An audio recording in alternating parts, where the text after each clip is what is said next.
저는 강민준, 올해 23입니다. 서울의 한 명문대에서 경영학을 전공하고 있고 3월 초 학과 MT를 가게 되었습니다. 술자리를 별로 좋아하지 않았지만 과 대표 재훈이가 설득해서 결국 금요일 오후 버스에 올랐습니다. 강원도로 가는 버스 안에서 친구들은 떠들고 노래를 불렀지만 저는 창밖만 바라봤습니다.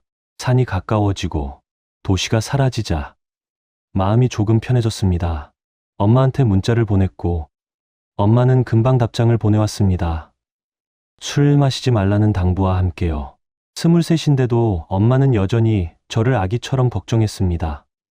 2시간쯤 달려 작은 마을 민박집에 도착했습니다.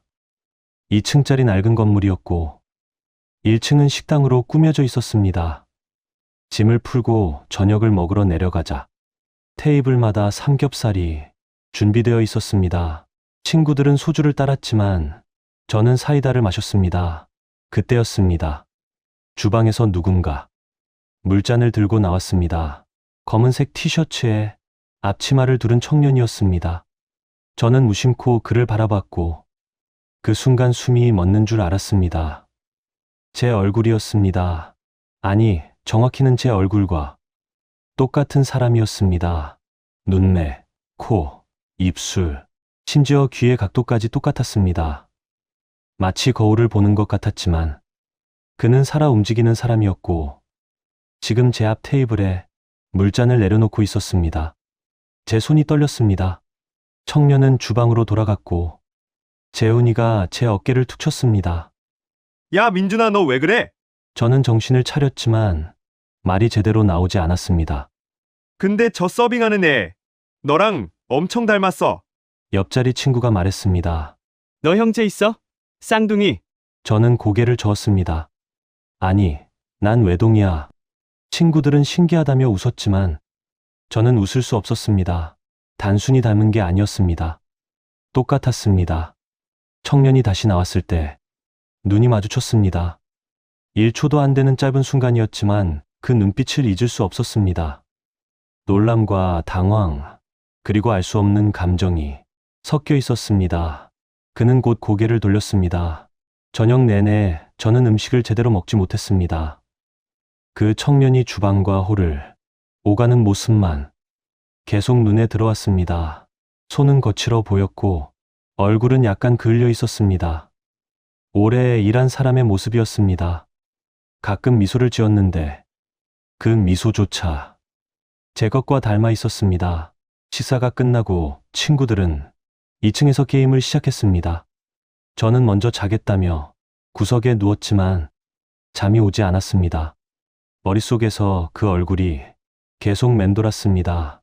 똑같은 눈, 똑같은 코, 똑같은 입술. 우연일까? 이건 달랐습니다. 너무 똑같았습니다. 새벽 2시쯤 저는 조용히 일어나 화장실에 갔습니다. 1층 계단에서 불빛이 새어나왔습니다.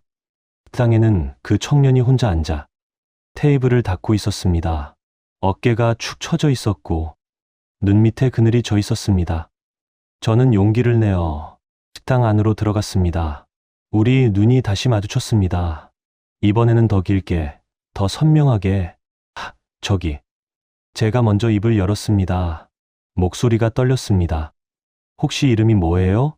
청년은 잠시 침묵하다가 낮게 대답했습니다. 강민우요. 강민우. 성까지 같았습니다. 제 심장이 미친 듯이 뛰었습니다. 저는 강민준이에요. 민우는 눈을 크게 떴습니다. 뭔가 말하려는 것 같았지만 입을 다물고 천천히 일어나 주방으로 걸어갔습니다. 잠깐만요. 제가 불렀지만 그는 돌아보지 않았습니다. 주방 문이 닫혔습니다. 저는 그 자리에 멍하니 서 있었습니다. 손이 차갑게 식어갔습니다. 강민우. 저와 같은 성, 같은 얼굴, 비슷한 이름. 이건 우연이 아니었습니다. 분명 뭔가 있었습니다. 다음 날 아침, 서울로 돌아가는 버스 안에서 저는 계속 생각했습니다. 강민우. 그는 누구일까? 왜 나와 이렇게 닮았을까? 그리고 왜 내 이름을 듣고 저렇게 놀랐을까? 버스가 서울에 도착했을 때 저는 이미 결심하고 있었습니다. 알아내야 한다고, 진실이 뭐든 간에 반드시 알아내야 한다고. 그날 밤 저는 엄마에게 전화했습니다. 엄마, 나 혹시 쌍둥이야? 전화 너머로 엄마의 숨소리가 멈췄습니다. 긴 침묵이 흘렀습니다. 그리고 떨리는 목소리가 들렸습니다. 무슨 소리야? 민준아, 너 외동이잖아. 하지만 저는 알았습니다. 엄마가 거짓말하고 있다는 걸. 목소리가 너무 떨리고 있었거든요. 그날 밤 저는 잠을 이룰 수 없었습니다. 창밖을 바라보며 생각했습니다. 강민우라는 이름, 똑같은 얼굴, 그리고 엄마의 거짓말. 이 모든 게 무엇을 의미하는 걸까요? 다음 날 아침, 저는 구청 홈페이지에 접속했습니다. 손이 떨렸지만 출생신고서 발급 신청 버튼을 눌렀습니다. 3일 후, 우편으로 서류가 도착했을 때 저는 봉투를 뜯는 손이 떨렸습니다. 서류를 펼쳤습니다. 그리고 그 한 줄을 봤습니다. 출생 구분, 쌍생아. 세상이 무너지는 것 같았습니다. 출생신고서를 본 다음 날, 저는 학교에 가지 않았습니다. 머릿속은 온통 쌍생아라는 단어로 가득했습니다. 엄마는 왜 거짓말을 했을까? 형은 어디 있을까? 침대에 누워 천장만 바라봤습니다. 핸드폰에는 엄마의 전화가 3번이나 왔지만 받지 않았습니다. 화가 났습니다. 배신감이 들었습니다. 오후 2시쯤 저는 결심했습니다. 직접 확인하러 가야겠다고. 강민우를 다시 만나야 한다고. 옷을 갈아입고 강원도행 버스에 올랐습니다. 2시간 반 동안 창밖만 바라봤습니다. 산이 점점 가까워졌습니다. 민박집 앞에 도착한 건 오후 5시였습니다. 해가 기울고 있었고 차가운 바람이 불었습니다. 한참을 망설이다 문을 열었습니다. 주인 아주머니가 놀란 표정으로 저를 봤습니다. 저는 민우가 어디 있는지 물었고 아주머니는 주방을 가리켰습니다. 주방 문을 열자 물 흐르는 소리가 들렸습니다. 민우가 싱크대 앞에서 설거지를 하고 있었습니다. 뒷모습만 봐도 알 수 있었습니다. 저와 같은 어깨라인, 같은 키. 제가 기침 소리를 내자 민우가 뒤돌아봤습니다. 얼굴이 굳었습니다. 민우의 목소리는 차갑고 경계하는 투였습니다. 왜 왔냐고 물었습니다. 저는 한 걸음 다가가며 쌍둥이가 맞냐고 물었습니다. 민우는 대답하지 않고 다시 설거지를 시작했습니다. 물소리만 시끄럽게 울렸습니다. 저는 출생신고서를 떼어봤다고, 쌍생아라고 나와 있었다고 말했습니다. 민우의 손이 멈췄습니다. 접시를 든 채 그대로 굳어 있었습니다. 긴 침묵이 흘렀습니다. 그리고 민우가 천천히 돌아서며 입을 열었습니다. 이제 와서 형제하자는 거냐고 물었습니다. 23년 동안 몰랐으면서 민우의 얼굴에는 분노와 서운함이 섞여 있었습니다. 따뜻한 집에서 자라고 좋은 대학 다니는 저와 달리 자신은 초등학교 때부터 새벽 배달을 했다고 말했습니다. 밤에는 식당에서 설거지를 하며 살았다고, 엄마 얼굴도 기억 안 난다고 했습니다. 저는 할 말을 잃었습니다. 죄책감이 밀려왔습니다. 제 잘못은 아니었지만 왠지 미안했습니다. 저도 몰랐다고, 엄마가 말 안 해줬다고 말했지만 민우는 차갑게 받아쳤습니다. 엄마가 나를 버렸다고, 아니 선택하지 않았다고, 당신을 선택했다고. 그 말에 가슴이 찢어지는 것 같았습니다. 엄마가 정말 그랬을까? 저는 엄마한테 물어보겠다고, 분명 이유가 있을 거라고 말했습니다. 민우는 비웃듯 웃었습니다.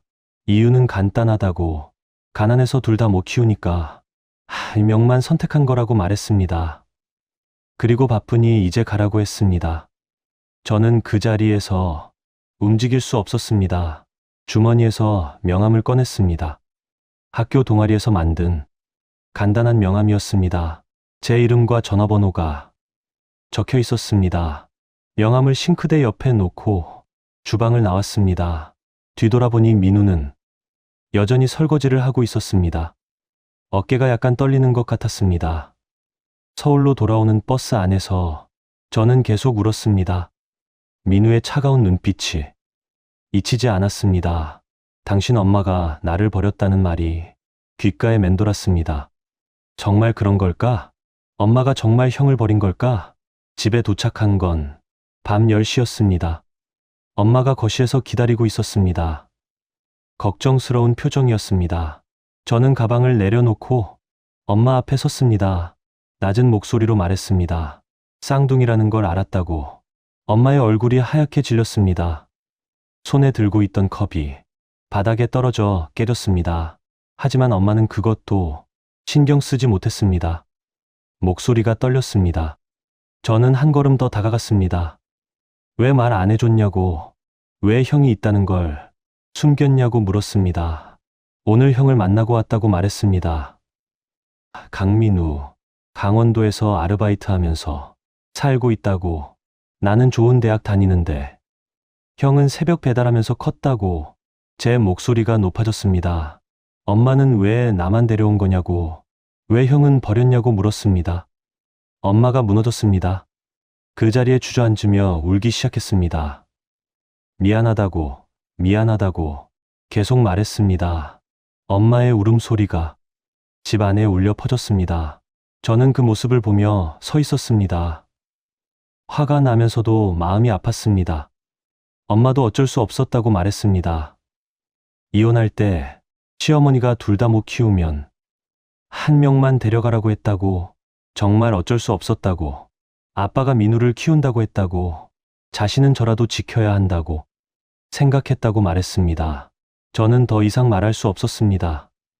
엄마는 바닥에 앉은 채 계속 울었습니다. 저도 그 자리에 주저앉았습니다. 두 사람은 한참 동안 말없이 울었습니다. 깨진 컵 조각들이 바닥에 흩어져 있었습니다. 그날 밤 저는 잠들 수 없었습니다. 엄마의 말이 머릿속에서 계속 맴돌았습니다. 이혼, 시어머니, 선택. 엄마도 피해자였을까? 아니면 정말 형을 버린 걸까? 알 수 없었습니다. 하지만 한 가지는 확실했습니다. 민우를 다시 만나야 한다는 것. 며칠이 지났지만 민우에게서 연락은 오지 않았습니다. 저는 매일 핸드폰을 확인했습니다. 하지만 아무 소식이 없었습니다. 일주일째 되던 날, 저는 다시 결심했습니다. 직접 찾아가기로. 토요일 아침 일찍 다시 강원도로 향했습니다. 이번에는 포기하지 않을 생각이었습니다. 형을 만나야 했습니다. 진실을 알아야 했습니다. 그리고 가능하다면 형제로 다시 시작하고 싶었습니다. 버스 창밖으로 산이 보였습니다. 봄이 오고 있었습니다. 나뭇가지의 새순이 돋아나고 있었습니다. 하지만 제 마음은 여전히 겨울 같았습니다. 차갑고 얼어붙어 있었습니다. 과연 민우를 설득할 수 있을까? 과연 형제로 다시 만날 수 있을까? 저는 알 수 없었습니다. 하지만 포기할 수는 없었습니다. 23년 동안 모르고 살았던 형, 그 형을 이제 알았으니 포기할 수 없었습니다. 버스는 계속 달렸고 저는 창밖의 산을 바라보며 생각했습니다. 오늘은 민우와 제대로 이야기해야겠다고, 형이라고 부르고 싶다고 말해야겠다고. 토요일 아침 7시 저는 다시 강원도행 버스에 올랐습니다. 이번에는 각오가 달랐습니다. 민우를 설득할 때까지 돌아오지 않겠다고 다짐했습니다. 가방에는 밤새 쓴 편지를 넣었습니다. 형에게 전하고 싶은 말들을 담았습니다. 민박집에 도착해 주인 아주머니에게 민우를 기다리겠다고 말했습니다. 민우는 오후 2시에 출근한다고 했습니다. 저는 민박집 앞 벤치에 앉아 내 시간을 기다렸습니다. 봄바람이 따뜻하게 불었습니다. 오후 2시 민우가 나타났습니다. 저를 보자 걸음이 멈췄습니다. 표정이 굳었습니다. 저는 다가가 형과 이야기하고 싶다고, 제발 기회를 달라고 말했습니다. 민우는 고개를 저으며 할 말 없다고, 귀찮게 하지 말라고 했습니다. 저는 가방에서 편지를 꺼냈습니다. 이것만 읽어달라고, 읽고 나서도 싫으면 다시는 안 찾아오겠다고 약속했습니다. 민우는 한숨을 쉬더니 편지를 빼앗듯 가져갔습니다. 나중에 읽어보겠다고만 하고 민박집으로 들어갔습니다. 저는 다시 벤치에 앉아 기다렸습니다. 해가 지고 밤이 되었습니다. 민우는 나오지 않았습니다. 저는 근처 모텔에서 하룻밤을 보냈습니다. 포기할 수 없었습니다. 다음날 아침 7시, 저는 다시 벤치에 앉았습니다. 일요일 아침이었습니다. 10시쯤 민우가 나왔습니다. 저를 보더니 멈칫했습니다. 어제부터 계속 기다렸다는 걸 알았을 겁니다. 민우가 천천히 다가와 벤치에 앉으라는 손짓을 했습니다. 두 사람은 나란히 앉았습니다. 침묵이 흘렀습니다. 하지만 어제와는 다른 침묵이었습니다. 조금 부드러운 침묵이었습니다. 민우가 편지 읽었다고 말했습니다. 솔직히 믿기지 않는다고. 23년 만에 나타나서 형제하자는 게 쉽게 받아들여지지 않는다고 했습니다. 저는 이해한다고 말했습니다. 민우는 처음으로 제 눈을 똑바로 봤습니다. 민우가 자신도 궁금했다고 말했습니다. 엄마가 어떻게 사는지, 동생이 어떻게 자랐는지. 하지만 찾을 용기가 없었다고, 거부당할까 봐 두려웠다고 했습니다. 목소리가 떨렸습니다. 저는 엄마도 형을 그리워했다고 전했습니다. 매일 밤 울었다고, 형 생각에 잠 못 이뤘다고 말했습니다. 민우의 눈가가 붉어졌습니다. 고개를 돌려 눈물을 감췄습니다. 저도 눈물이 났습니다. 민우가 아버지 이야기를 했습니다. 시골에서 건설 일을 하며 자신을 키웠다고, 가난했지만 최선을 다했다고 말했습니다.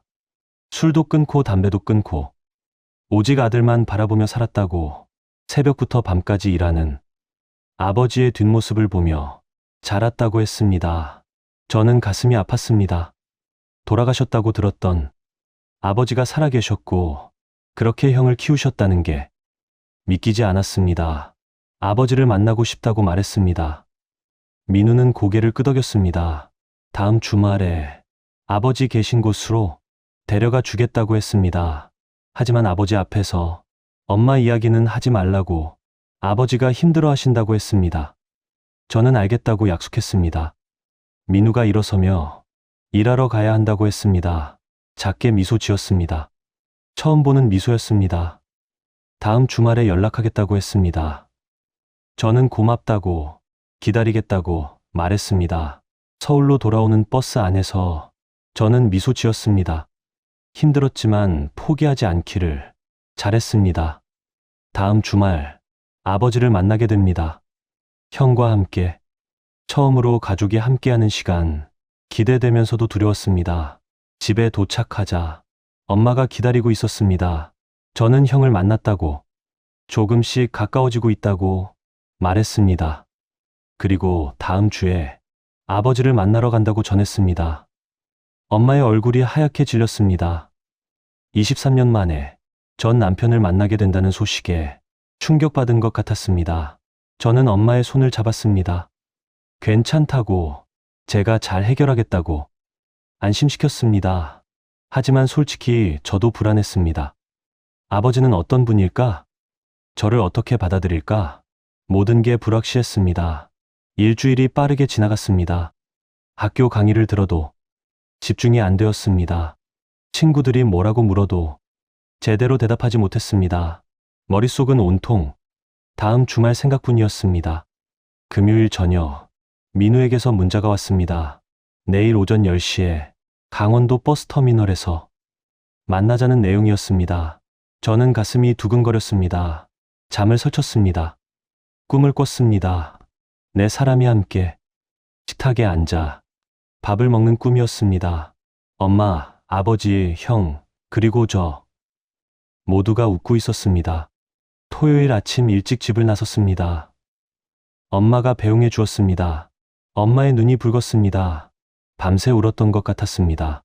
저는 엄마를 꼭 안아주었습니다. 걱정 마시라고, 잘 다녀오겠다고 말했습니다. 버스 안에서 창밖을 바라봤습니다. 완전한 봄이었습니다. 하지만 제 마음은 복잡했습니다. 기대 반, 두려움 반, 23년 만에 만나는 아버지. 과연 어떤 분일까? 저를 아들로 받아주실까? 버스터미널에 도착하자 민우가 기다리고 있었습니다. 저를 보자 손을 들어 인사했습니다. 저도 손을 흔들었습니다. 두 사람은 택시를 탔습니다. 시골 마을로 향했습니다. 차창 밖으로 논밭이 보였습니다. 민우가 말했습니다. 긴장하지 말라고. 아버지는 좋은 분이라고. 저는 고개를 끄덕였지만 가슴은 계속 두근거렸습니다. 20분쯤 달렸을까요? 작은 마을에 도착했습니다. 낡은 집들이 모여 있었습니다. 택시가 한 집 앞에 멈췄습니다. 단층 집이었습니다. 오래되어 보였지만 깔끔하게 정리되어 있었습니다. 민우가 먼저 내렸습니다. 저도 따라 내렸습니다. 대문 앞에 섰습니다. 민우가 저를 봤습니다. 준비됐냐고 물었습니다. 저는 심호흡을 하고 고개를 끄덕였습니다. 민우가 대문을 열었습니다. 안으로 들어갔습니다. 마당에 한 남자가 서 있었습니다. 마당에 선 남자가 저를 봤습니다. 아니, 민우를 본 다음 저를 봤습니다. 그리고 얼어붙었습니다. 손에 들고 있던 수건이 바닥에 떨어졌습니다.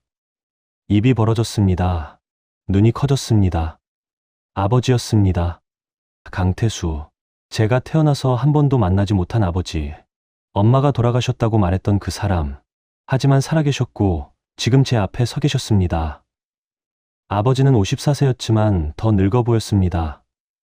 얼굴은 햇볕에 그을려 있었고 손은 굳은 살투성이었습니다.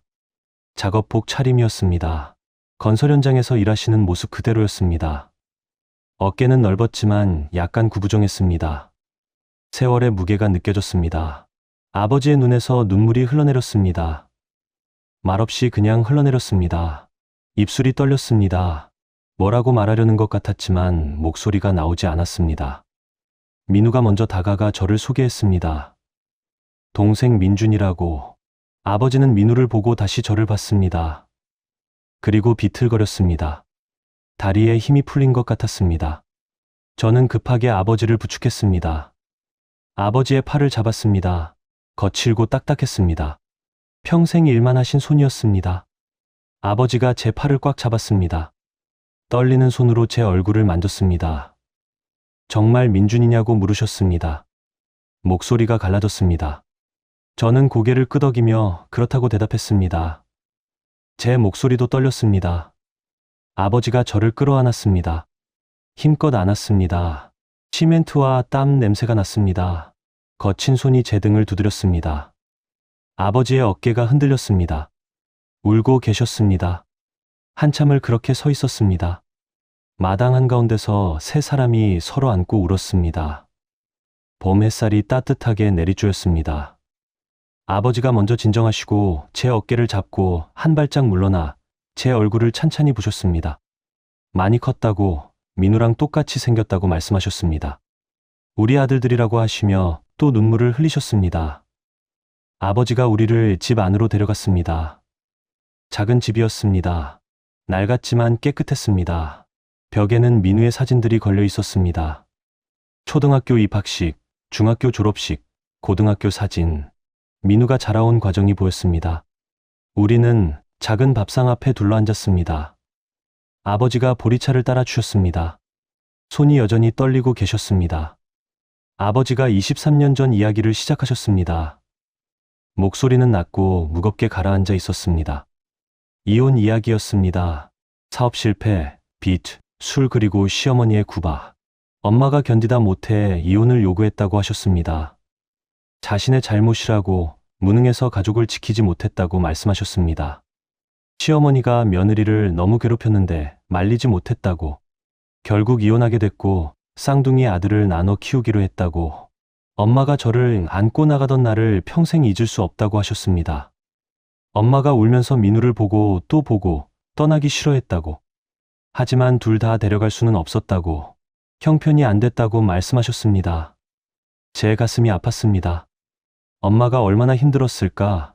한 아들을 두고 떠나야 했던 그 마음이 어땠을까? 아버지는 계속 말씀하셨습니다. 민우를 키우면서 매일 저를 생각했다고. 궁금했지만 찾아갈 수 없었다고.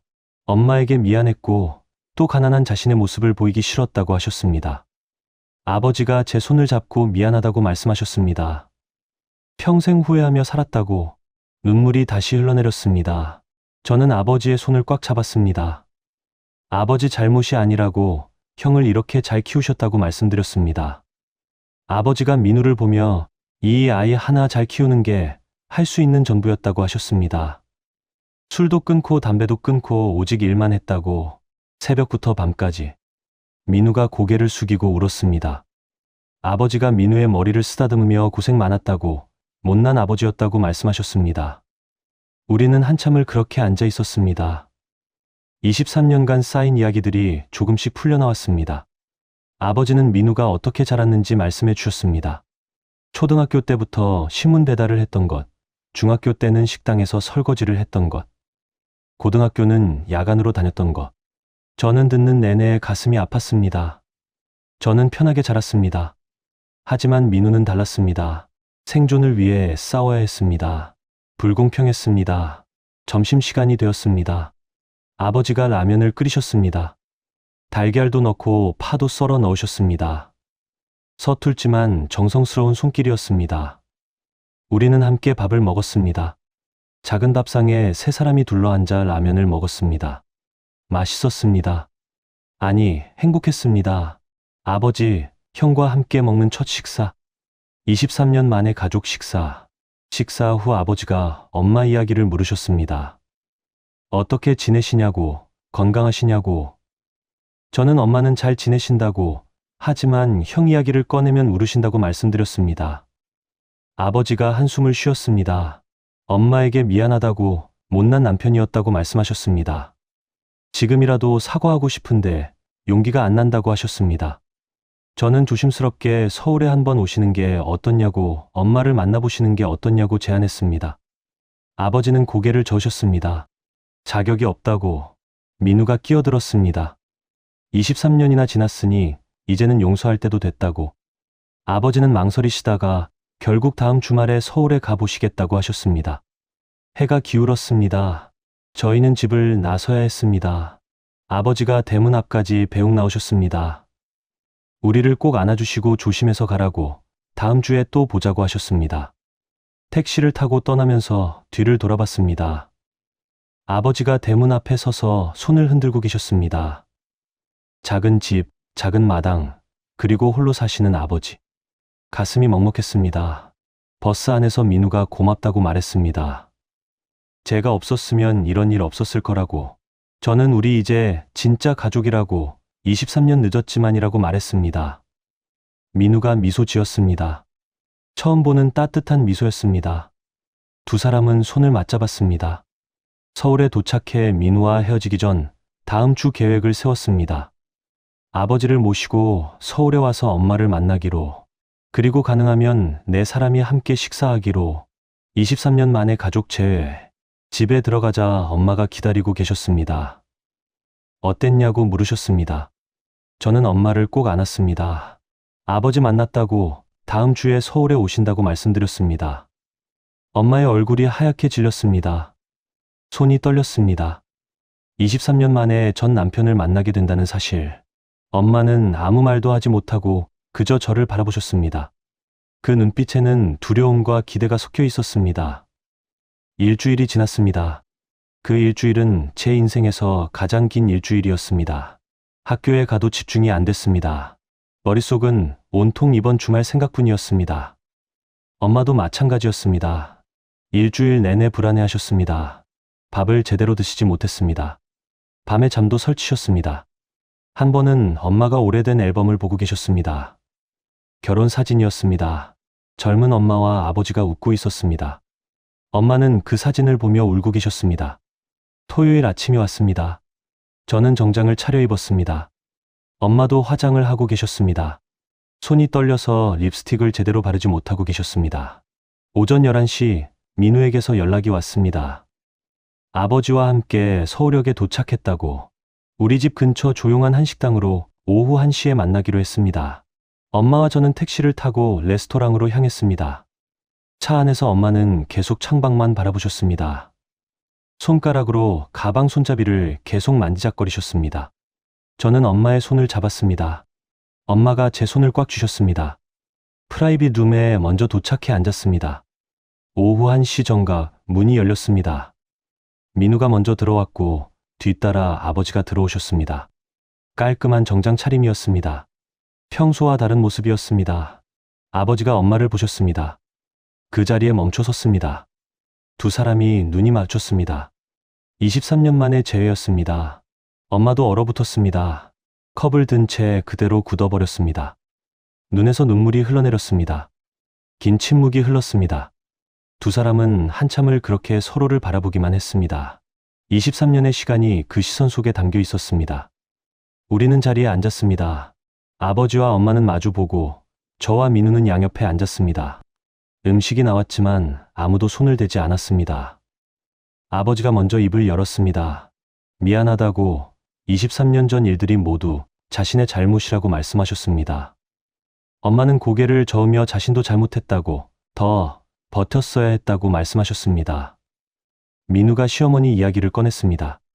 왜 아버지는 엄마를 막아주지 않았냐고 물었습니다.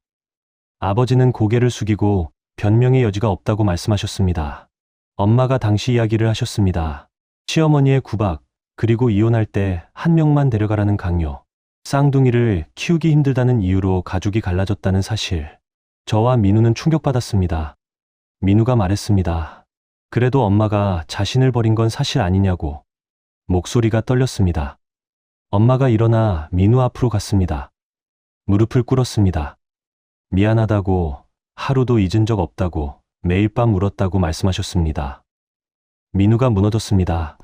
고개를 숙이고 울었습니다. 엄마는 민우를 꼭 안았습니다. 민우도 엄마를 안았습니다. 두 사람은 한참을 그렇게 울었습니다. 아버지도 울고 계셨습니다. 저도 울었습니다. 23년간 숨겨졌던 진실이 모두 드러났습니다. 그리고 그 진실은 아팠습니다. 하지만 이상하게 분위기가 조금 가벼워진 것 같았습니다. 숨겨진 것들이 드러나니 오히려 편해진 것 같았습니다. 아버지가 말씀하셨습니다. 이제라도 다시 시작할 수 있지 않겠냐고. 엄마는 한참을 생각하시더니 고개를 끄덕였습니다. 시간이 필요하지만 노력해보겠다고, 아이들을 위해서라도 노력하고 싶다고 말씀하셨습니다. 우리는 그제야 음식을 먹기 시작했습니다. 처음에는 어색했지만 점점 자연스러워졌습니다. 아버지가 민우에게 요즘 뭐 하고 지내냐고 물으셨습니다. 엄마가 저의 학교 이야기를 하셨습니다. 평범한 가족의 대화였습니다. 23년 만에 나누는 평범한 대화. 식사가 끝날 무렵 아버지가 제안하셨습니다. 다음 주에 또 만나자고, 천천히 서로를 알아가자고. 엄마도 동의하셨습니다. 레스토랑을 나올 때 저는 뒤돌아봤습니다. 엄마와 아버지가 나란히 걷고 계셨습니다. 아직은 서먹하고 거리가 있었지만 함께 걷고 있었습니다. 민우가 제 어깨를 툭 쳤습니다. 미소를 지었습니다. 밖으로 나오니 봄 햇살이 따뜻했습니다. 벚꽃이 흩날리고 있었습니다. 아버지가 엄마에게 조심스럽게 말씀하셨습니다. 차라도 한잔하고 가는 게 어떻냐고. 엄마는 잠시 망설이시더니 고개를 끄덕이셨습니다. 우리는 근처 카페로 갔습니다. 네 사람이 테이블에 둘러앉았습니다. 커피를 마시며 조금씩 이야기를 나눴습니다. 민우는 자신의 삶에 대해 말했습니다. 힘들었지만 아버지 덕분에 잘 자랐다고. 저는 엄마와 함께한 시간들을 이야기했습니다. 해가 지기 시작했습니다. 헤어질 시간이었습니다. 아버지가 버스 터미널로 가야 한다고 하셨습니다. 민우도 함께 강원도로 돌아가야 했습니다. 엄마가 조심히 가라고 말씀하셨습니다. 목소리가 떨렸습니다. 택시를 부르는 동안 네 사람은 말없이 서 있었습니다. 어색했지만 따뜻한 침묵이었습니다. 택시가 왔습니다. 아버지와 민우가 탔습니다. 창문 너머로 손을 흔들었습니다. 저와 엄마도 손을 흔들었습니다. 택시가 떠나고 엄마와 저만 남았습니다. 엄마가 한참을 그 방향을 바라보셨습니다. 그리고 작게 말씀하셨습니다. 다행이라고, 이제라도 만나서 다행이라고. 저는 엄마의 어깨를 안았습니다. 집으로 돌아오는 길, 엄마가 물으셨습니다. 민준이는 행복하냐고. 저는 고개를 끄덕였습니다. 행복하다고, 이제 온전한 가족이 생겨서 행복하다고 말씀드렸습니다. 엄마도 미소 지으셨습니다. 하지만 마음 한구석은 여전히 불안했습니다. 앞으로 어떻게 될까? 정말 가족으로 다시 뭉칠 수 있을까? 저는 알 수 없었습니다. 하지만 오늘은 시작이었습니다. 23년 만에 새로운 시작. 그것만으로도 의미가 있었습니다. 그날 이후 한 달이 지났습니다. 우리는 매주 만났습니다. 처음에는 어색했지만 점점 자연스러워졌습니다. 아버지와 엄마는 조심스럽게 대화를 나눴고, 민우와 저는 형제처럼 가까워졌습니다. 어느 토요일, 우리는 엄마 집에서 저녁을 먹기로 했습니다. 처음으로 아버지와 민우가 엄마의 집에 오는 날이었습니다. 엄마는 며칠 전부터 준비하셨습니다. 집을 청소하고 음식 재료를 사셨습니다. 오후 6시 초인종이 울렸습니다. 아버지와 민우가 도착했습니다. 아버지는 과일 바구니를, 민우는 케이크를 들고 왔습니다. 엄마가 반갑게 맞이했습니다. 어색하지만 따뜻한 분위기였습니다. 저녁 준비가 시작됐습니다. 엄마가 부엌에서 음식을 만드시고 아버지가 도와드렸습니다. 23년 만에 다시 함께 부엌에 선 모습이 신기했습니다. 민우와 저는 거실에서 TV를 보며 그 모습을 지켜봤습니다. 1시간쯤 지나 저녁이 준비됐습니다. 식탁에는 불고기, 잡채, 된장찌개, 각종 반찬들이 차려졌습니다. 우리는 식탁에 둘러앉았습니다. 완전한 가족의 모습이었습니다. 식사가 시작됐습니다. 민우가 최근 카페에서 일하게 됐다고 말했습니다. 엄마가 좋아하시며 힘들지는 않냐고 물으셨습니다. 아버지는 요즘 몸이 예전 같지 않다고 하셨습니다. 엄마가 걱정하며 무리하지 말라고 말씀하셨습니다. 그때였습니다. 초인종이 울렸습니다. 누군가 문을 두드렸습니다. 저는 일어나 문을 열었습니다. 문 밖에 60대쯤 되어 보이는 여자가 서 있었습니다. 낯선 얼굴이었지만 왠지 익숙했습니다. 저를 본 여자가 소리쳤습니다. 민준아, 정말 너구나. 목소리가 차갑고 날카로웠습니다. 저는 깨달았습니다. 할머니였습니다. 아버지의 어머니. 23년 전 엄마를 괴롭혔던 그분. 아버지가 황급히 다가왔습니다. 왜 왔냐고 물었습니다. 할머니는 아버지를 밀치고 집 안으로 들어왔습니다. 식탁을 보고 엄마를 봤습니다. 23년 만에 재회. 공기가 차갑게 얼어붙었습니다. 할머니가 말했습니다. 오래간만이라고. 목소리에 저기가 가득했습니다. 엄마는 자리에서 일어났습니다. 얼굴이 굳어 있었습니다. 할머니의 표정이 굳어졌습니다. 할머니가 식탁을 가리키며 말했습니다. 이게 뭐냐고, 다시 가족 놀이하는 거냐고. 엄마가 참지 못하고 말했습니다. 이제 그만하시라고, 우리는 아이들을 위해 만나는 거라고. 할머니가 비웃었습니다. 23년 전에는 왜 아이를 버리고 나갔냐고, 이제 와서 무슨 엄마 노릇이냐고 쏟아붙였습니다. 엄마의 얼굴이 창백해졌습니다. 저는 참을 수 없었습니다. 그만하시라고, 엄마는 어쩔 수 없었다고 말했습니다. 할머니가 한 명만 데려가라고 했다고. 할머니가 저를 보며 차갑게 말했습니다. 네가 뭘 아냐고. 민우가 나섰습니다. 이제 그만하시고 가라고 말했습니다. 할머니가 민우를 봤습니다. 내가 너를 얼마나 사랑했는데 그렇게 말하냐고. 민우가 대답했습니다. 할머니는 아버지와 자신만 사랑했다고, 엄마와 동생은 처음부터 원하지 않았다고. 목소리가 떨렸습니다. 할머니가 소리쳤습니다. 쌍둥이 키우기 힘들어서 한 명만 데려가라고 한 게 잘못이냐고. 엄마도 참지 못하고 소리쳤습니다. 어머님이 내쫓으신 거라고. 매일 구박하시고 사람 취급도 안 하셨다고. 두 사람의 목소리가 부딪혔습니다. 아버지가 두 사람 사이에 서서 소리쳤습니다. 그만하라고. 조용해졌습니다. 아버지가 할머니를 봤습니다. 이제 가시라고, 더 이상 우리 가족 일에 간섭하지 말라고 말했습니다. 할머니가 충격받은 표정을 지었습니다. 네가 나한테 뭐라고 한 거냐고. 나는 네 어머니라고 말했습니다. 아버지는 고개를 저었습니다. 알지만 이제 제 가족은 제가 지키겠다고 말했습니다. 할머니는 한참을 아버지를 바라보다가 돌아섰습니다. 문 쪽으로 걸어갔습니다. 문을 열기 전에 뒤돌아봤습니다. 후회할 거라고, 그 여자 때문에 또 불행해질 거라고 말하고 나갔습니다. 문이 쾅 닫혔습니다. 침묵이 흘렀습니다. 엄마가 의자에 주저앉았습니다. 손이 떨리고 있었습니다. 아버지도 식탁에 손을 짚고 서 있었습니다. 힘이 빠진 것 같았습니다. 저는 엄마에게 다가갔습니다. 괜찮으시냐고 물었습니다. 엄마는 고개를 끄덕였지만 눈물이 흘러내렸습니다. 미안하다고, 이렇게 될 줄 몰랐다고 말씀하셨습니다. 민우가 아버지를 안았습니다. 아버지도 미안하다고 말씀하셨습니다. 그날 저녁은 그렇게 끝났습니다. 준비했던 음식은 식었고 따뜻했던 분위기는 사라졌습니다. 우리는 더 이상 식사를 하지 못했습니다. 아버지와 민우는 일찍 돌아갔습니다.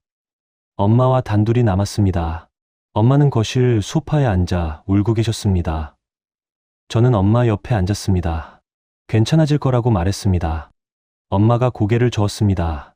모르겠다고 말씀하셨습니다. 그날 밤 저는 잠들 수 없었습니다. 할머니의 말들이 귓가에 맴돌았습니다. 정말 후회하게 될까? 우리 가족은 다시 무너질까? 창밖을 바라봤습니다. 비가 내리기 시작했습니다. 차가운 빗소리가 들렸습니다. 다음 날 아침 민우에게 전화가 왔습니다. 목소리가 어두웠습니다. 아버지가 어젯밤 술을 드셨다고 했습니다. 23년 만에 처음으로. 할머니 일 때문에 너무 힘드셨나 봐. 민우의 목소리가 떨렸습니다. 저는 가슴이 철렁했습니다.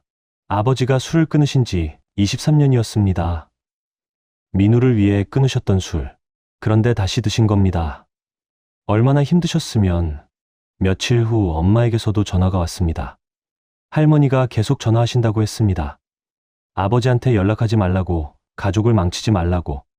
엄마의 목소리가 지쳐 있었습니다. 저는 무력했습니다. 어떻게 해야 할지 몰랐습니다. 겨우 다시 만난 가족이 또 흔들리고 있었습니다. 할머니 때문에 23년 전처럼. 일주일이 지났습니다. 그 일주일 동안 우리는 만나지 못했습니다. 아버지는 민우의 전화도 받지 않으셨습니다. 엄마는 방에만 계셨습니다. 모든 게 다시 무너지는 것 같았습니다. 저는 견딜 수 없었습니다. 이렇게 끝날 수는 없었습니다. 저는 결심했습니다. 직접 할머니를 찾아가기로. 민우에게 연락했습니다. 할머니 집 주소를 물었습니다. 민우는 놀라며 왜 가냐고 물었습니다. 저는 이대로 포기할 수 없다고, 할머니를 직접 만나고 싶다고 말했습니다. 민우가 같이 가겠다고 했습니다. 토요일 아침, 저와 민우는 할머니가 사시는 곳으로 향했습니다. 서울 외곽의 작은 단독주택이었습니다. 대문 앞에서 우리는 잠시 망설였습니다. 하지만 돌아갈 수 없었습니다. 초인종을 눌렀습니다. 잠시 후 할머니가 문을 열었습니다. 우리를 보자 얼굴이 굳었습니다. 뭐 하러 왔냐고 물었습니다. 저는 할머니와 이야기하고 싶다고, 잠깐만 시간을 달라고 말했습니다. 할머니는 한참을 우리를 바라보다가 한숨을 쉬고 문을 열었습니다. 우리는 조심스럽게 집 안으로 들어갔습니다. 거실은 낡았지만 깨끗했습니다. 벽에는 오래된 가족 사진들이 걸려 있었습니다. 침묵이 흘렀습니다. 저는 먼저 입을 열었습니다. 할머니께 저희 이야기를 들어달라고 부탁했습니다. 할머니는 아무 대답도 하지 않고 그저 우리를 바라보고만 계셨습니다. 저는 말했습니다.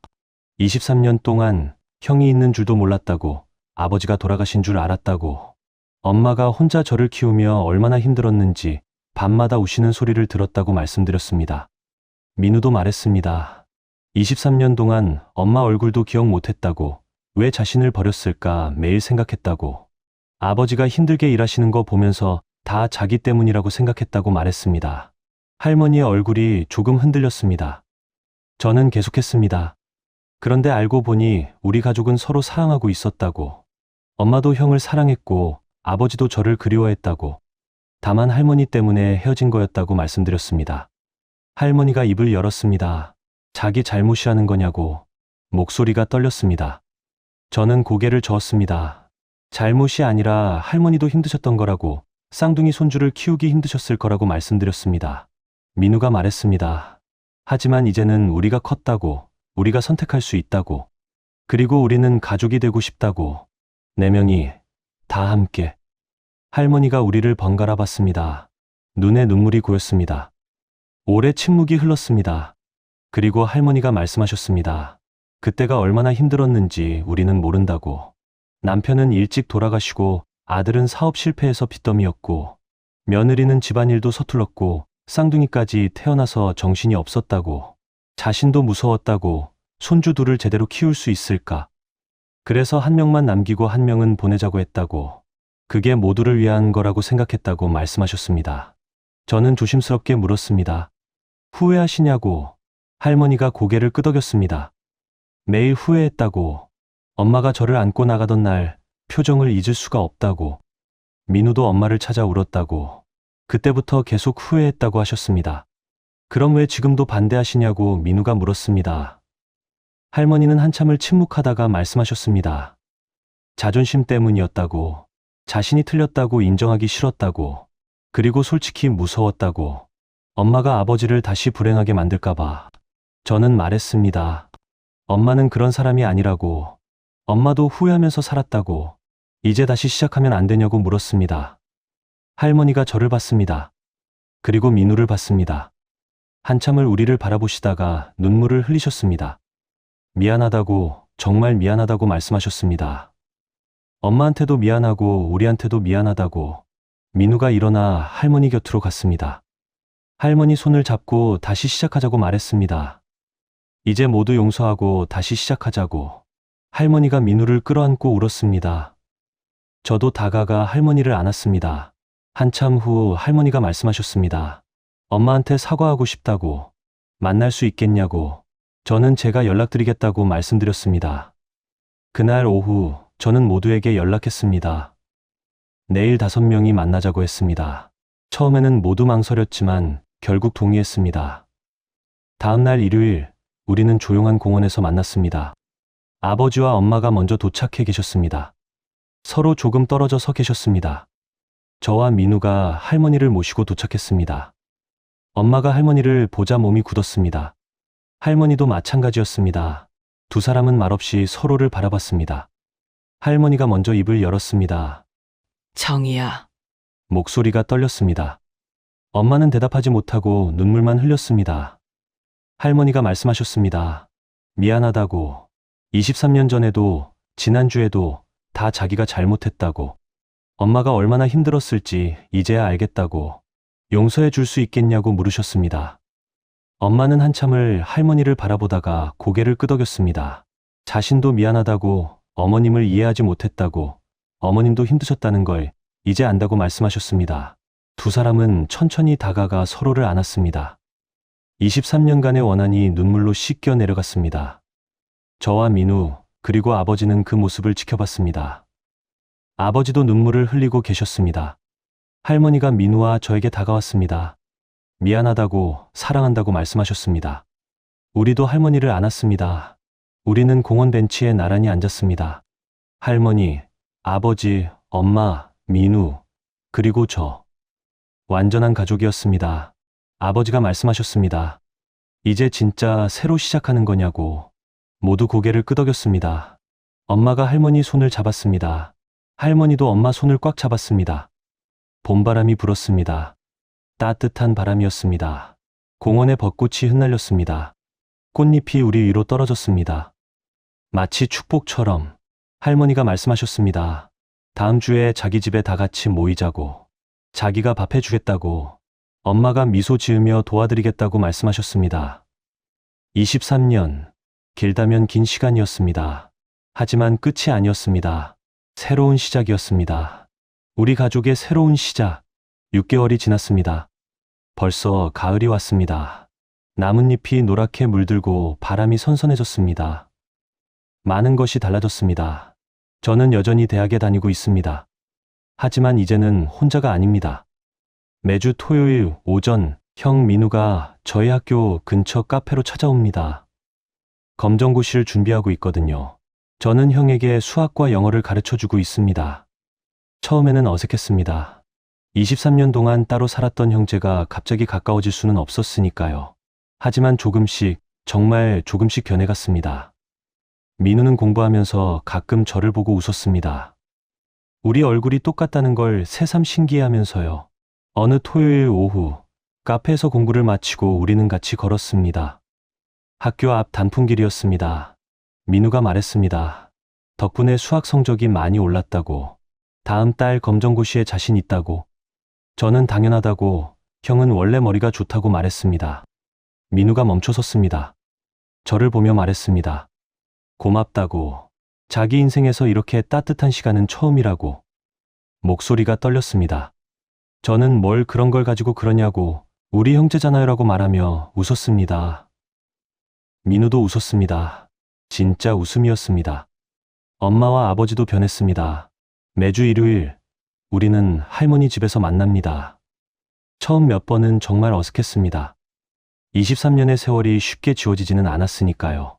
하지만 시간이 지나면서 조금씩 자연스러워졌습니다. 할머니는 달라지셨습니다. 예전처럼 차갑지 않았습니다. 엄마에게 부엌 일을 가르쳐 주시고, 아버지와 조심스럽게 대화를 나누셨습니다. 민우와 저에게는 손주들에게 주는 따뜻함을 보여주셨습니다.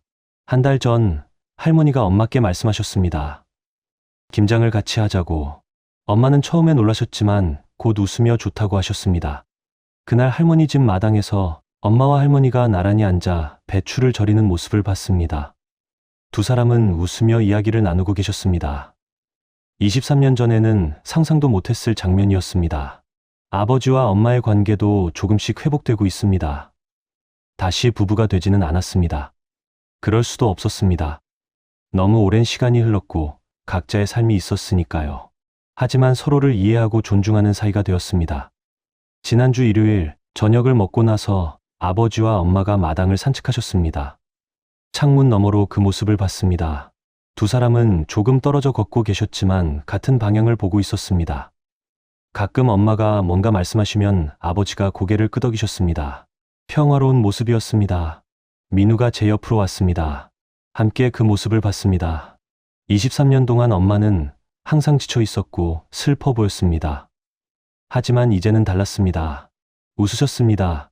진짜 웃음이었습니다. 지난달에는 특별한 일이 있었습니다. 민우가 검정고시에 합격했습니다. 전화로 소식을 들었을 때 저는 소리를 질렀습니다. 그날 저녁 우리는 모두 모여 축하 파티를 했습니다. 할머니 집에서요. 할머니가 민우가 좋아하는 갈비찜을 만들어 주셨습니다. 엄마는 케이크를 사오셨습니다. 아버지는 민우를 꼭 안으며 자랑스럽다고 말씀하셨습니다. 민우는 울었습니다. 기쁨의 눈물이었습니다. 식사를 하면서 민우가 말했습니다. 대학에 가고 싶다고, 저와 같은 학교에 가고 싶다고. 저는 손뼉을 쳤습니다. 당연하다고, 같이 다니자고 말했습니다. 엄마와 아버지도 좋아하셨습니다. 할머니는 조용히 웃으시며 민우의 손을 잡아주셨습니다. 그날 밤 집으로 돌아오는 길에 엄마가 말씀하셨습니다. 행복하다고, 이제야 진짜 가족이 된 것 같다고, 23년이 걸렸지만 결국 해냈다고 말씀하셨습니다. 저는 엄마 손을 잡았습니다. 고생하셨다고, 이제 행복하시라고 말씀드렸습니다. 오늘은 11월 첫째 주 일요일입니다. 우리는 할머니 집에 모였습니다. 특별한 일이 있어서입니다. 처음으로 가족 사진을 찍기로 했거든요. 5명이 함께 찍는 첫 번째 사진. 오후 2시 근처 사진관에 갔습니다. 사진사 아저씨가 우리를 보며 좋은 가족이라고 말씀하셨습니다. 저는 속으로 웃었습니다. 아저씨는 우리가 얼마나 힘든 시간을 보냈는지 모르실 테니까요. 사진을 찍었습니다.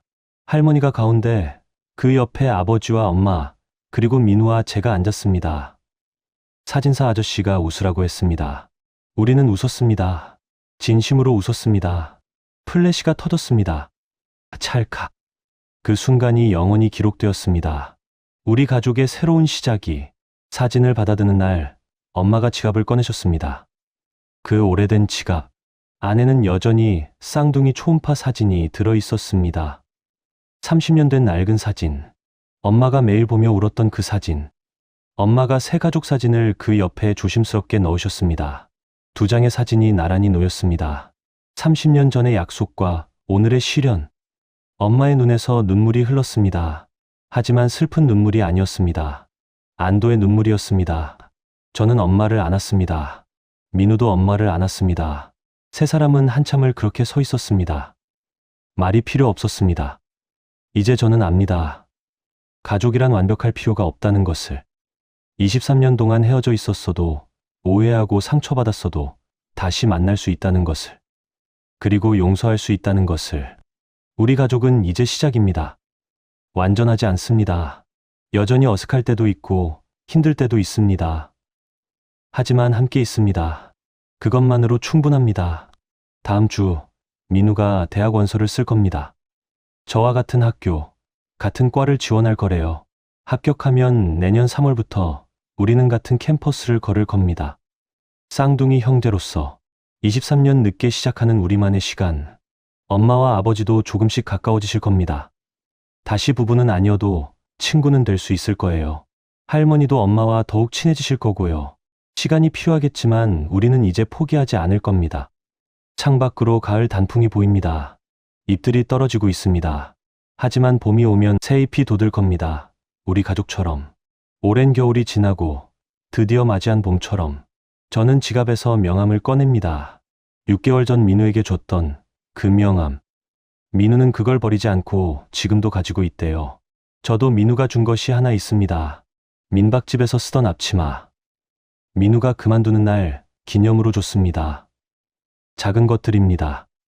하지만 우리에게는 큰 의미가 있습니다. 시작을 기억하게 해주는 것들이니까요. 저녁이 되었습니다. 할머니가 전화하셨습니다. 저녁 먹으러 오라고. 엄마가 웃으며 준비하십니다. 저도 옷을 갈아입습니다. 문을 나서며 뒤돌아봅니다. 텅 빈 집. 예전에는 엄마와 단둘이 살던 이 집. 이제는 텅 비어 있어도 외롭지 않습니다. 왜냐하면 돌아갈 곳이 있으니까요. 가족이 기다리는 곳이. 엘리베이터를 타고 내려갑니다. 로비를 지나 밖으로 나갑니다. 가을 바람이 시원합니다. 엄마가 제 팔을 잡으십니다. 같이 걸어갑니다. 버스를 탑니다. 할머니 집으로 향합니다. 창밖으로 도시의 불빛이 보입니다. 사람들이 바쁘게 움직입니다. 모두 각자의 삶을 살아가고 있습니다. 저도 제 삶을 살아갑니다. 하지만 이제는 혼자가 아닙니다.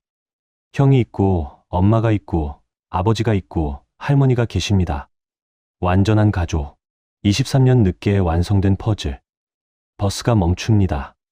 익숙한 골목길. 할머니 집으로 가는 길. 대문이 보입니다. 불이 켜져 있습니다. 안에서 웃음소리가 들립니다. 문을 엽니다. 민우가 반갑게 맞이합니다. 할머니가 웃으며 손을 흔드십니다.